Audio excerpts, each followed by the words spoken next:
ዛሬ ማዘጋጅላችሁ ቀዝቃዛ የስጋ ሳንድዊች ነው ማዘጋጅላችሁ። ለማዘጋጀት የሚያስፈልጋችሁ ግብአቶች እነዚህ ናቸው። በቆቆር ታሽጎ የሚሸጥ እንደ ስጋ አለ፣ በስቲም የበሰለ ታሸገ ስጋ አለ፣ እሱ መጠቀም ይቻላል። እንዲሁ ደግሞ ስላይስ ዳቦ ግብአታችን ነው። ለሶሳችን ማዮኔዝ እዚህ ጋር ማዮኔዝ አዘጋጅቼላችኋለሁ። እንዲሁ ደግሞ የቶማቶ ኬቻፕ እዚህ ጋር ያስፈልገናል። እንዲሁም ሰላጣ አለኝ። ይሄ ቆንጆ ሰላጣ ነው። የዛን ሰላጣ መጠቀም ይችላልላችሁ፣ አጠጋችሁ መጠቀም ይቻላል። እንዲሁ ደግሞ አንደኛ ግብአታችን ኩከምበር ነው። በጣም የምግብ ይዘቱ ከፍተኛ ነው። በተለይ ደግሞ ሰውነታችሁ ለመቀነስ ከፈለጋችሁ በጣም ኩከምበር ተጠቀሙ። የኩከምበር ጁስ ራሱ በጣም ከፍተኛ ጥቅም አለው። እንዲሁ ደግሞ አንደኛ ግብአታችን ቲማቲም ነው። ይሄን በማድረግ እንግዲህ ቆንጆ ሳንድዊች አሳያችኋለሁ። ኢትዮ ሼፍ በቀላሉ በስልኮ የተለያዩ የምግብ አይነት አዘገጃጀቶችን ይማሩ፣ ባለሙያ ይሆኑ። በቅድሚያ ወደ 7753 ኦኬ ብሎ በመላክ ይመዝገቡ። ቀጥሎም የኢትዮ ሼፍ የሞባይል መተግበሪያን ከፕሌይ ስቶር በማውረድ ወይም የethiochef.com ድረገጽ ላይ በመግባት የተለያዩ የምግብ አይነት አዘገጃጀቶችን ከተሟላ የአዘገጃጀት ቪዲዮዎች ጋር ያገኛሉ። ወደ 7753 ኦኬ ብሎ በመላክ ሲመዘገቡ የኢትዮ ሼፍ አገልግሎትን ለ3 ቀናት በነፃ ያገኛሉ።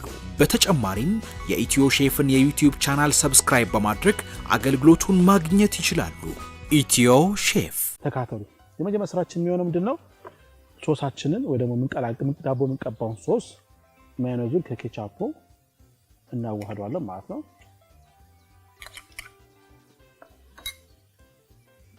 ማዮኔዝና ኬቻፕ እንደዛ አድርገን እናዋህዳለን።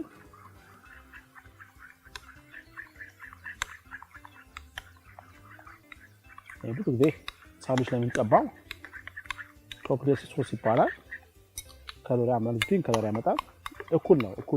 እኩል ማዮኔዝ ከእኩል እጅ ወይም አንድ ሾርባ ማንኪያ ከሆነ አንድ ሾርባ ማንኪያ ኬቻፕ ወይ ደግሞ ለፍላጎት የሚያጣፍ ካልፈለጋችሁ ደግሞ የማዮኔዝ መጠን 2 አድርጋችሁ አንድ እጅ ደግሞ ኬቻፕ ማድረግ ይቻላል ማለት ነው። ላይ ሙስታር መጨመር ይቻላችሁ፣ ባዶ መስራት ማድረግ ይቻላል። ካዘጋጀን በኋላ ኩከምበራችንን እንከትፋለን። በጣም ሳሳ አድርገን ከትፋን ኩከምበሩን ይታያል። በጣም ሳሳ አድርገን እንደዚህ ያጋችሁ ኩከምበሩን እስከትፋው ይከተፋል። እንዲያጋችሁ እሱ እንደዚህ ይከተፋል።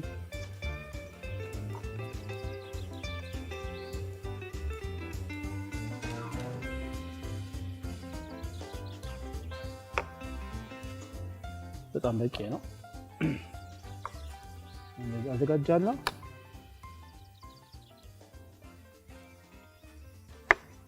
በተማሳይ መልኩ ደግሞ ቲማቲም ከትፋለሁ።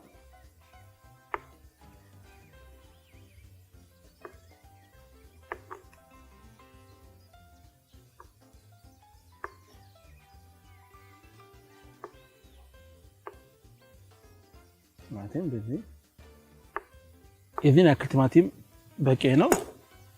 ይሄን ካደረግን በኋላ ትንሽ መቀላቂያ እቃ ላይ አቼቶ እናደርጋለን። ዘይት ካረጋችሁ በኋላ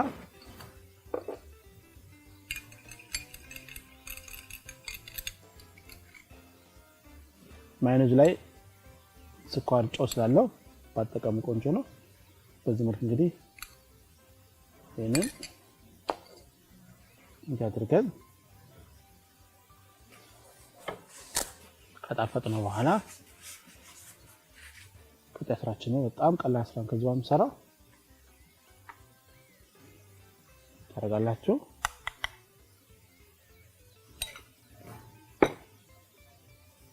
እኛው ለመቀባት ተቀባችሁ በኋላ ምን መስራችን ምንድነው? ታጥቦ የተዘጋጀው ሰላጣ ማንኛውም ሰላጣ መጠቀም ይችላልላችሁ። ይሄን ሰላጣም ቆንጆ ነው። አይስበርግ፣ ጀርመን ሰላጣ፣ ፍሪዝ አይፈለጋችሁትን መምረጥ ይቻላል። የሰላጣም ስለሚችል ሰላጣ ወደዋለሁ ነው። ብዙዎች እናዘጋጃለን። ስላይስ ቲማቲም እናደርጋለን። ስላይስ ኩከምበር እናደርግበታለን።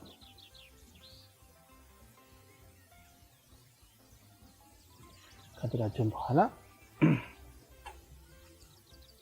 ያዘጋጀን የበሬ ስጋ ከተፋችሁ ላይ ማንጠፍ ነው። ትንሽ ቢላችሁ ለት ካልሆነ ይፈረፍርባችኋል ስጋው መልክ ታዘጋጁና ካረግን በኋላ ይከደናል። በጣም ቆንጆ ቀዝቃዛ ሳንዱች ነች። በተለይ ደግሞ አልኮል ነገር ወስዳችሁ ማታ ላይ ጠዋት ድካም ከሰማችሁ ያን ድካም ሊያጠፋላችሁ የሚችል ቆንጆ የሳንዱች አይነት ነው። በዚህ ካዘጋጀን በኋላ እንግዲህ በመጋዝ ቢላችን ቀስ ብለን እኩል ቦታ እንቆርጠዋለን። ካስፈለገ ደግሞ ሳንቆርጥ ማቅረብ ይቻላል። ቆንጆ የአትክልቶቹ እና የስጋው ውህድ በጣም ጥሩ ያደርገዋል። ኢንሳንዱች እንግዲህ እንደ ቤተሰባችሁ ብዛት 3 ማረብ ሰርታችሁ ማቅረብ ይችላላችሁ ማለት ነው። እኔ ብዙ አካባቢ ብዙ ካሜራማኖች ስላለ እነሱ እንዲበቃኝ በዛ አድርጌ እሰራለሁ።